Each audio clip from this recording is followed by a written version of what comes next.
Third Floor is a visualization company. Their roots go all the way back to working with George Lucas at the ranch. And since then, they went on to work on the major blockbusters that have been released in Hollywood for the past 20, 30 years. I was really excited to be working with the Third Floor on this project. Being able to bring that into this process and hearing their pitch for the approach on how to handle the animation was, first of all, we could have that cinematic conversation. We could talk about what Quentin movies are like, how we want to emulate the different things that we see in Quentin Tarantino movies and bring that to our piece.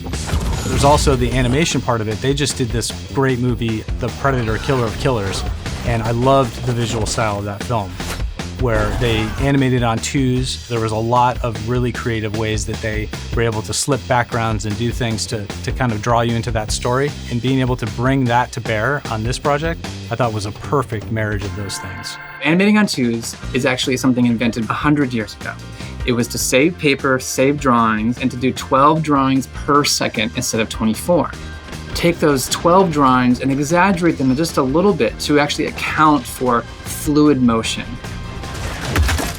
So we really dove into the lighting, the cameras, the distortions, the halations, all those little imperfections that really make Quentin Tarantino's like classic film look. And we put those two together with this kind of crisp, snappy feel of the traditional animating on twos with this filmic lighting look, and it produced a really fascinating result. You think you are safe?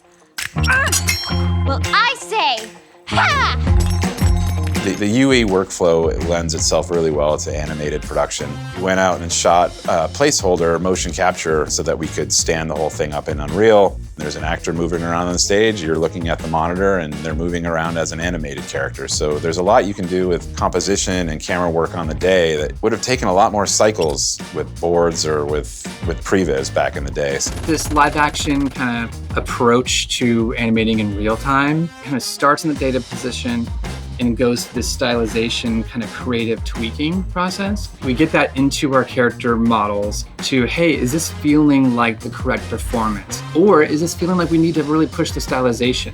And we're looking at it from that animation lens. And so we're gonna push that through the animators to tweak that to make sure it all is cohesive in a stylized presentation. And it's really hitting the mark that we're going for.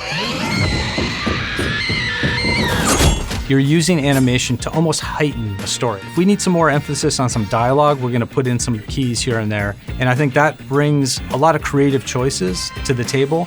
It keeps us in a style that doesn't feel like something that we've seen before, something fresh and something new.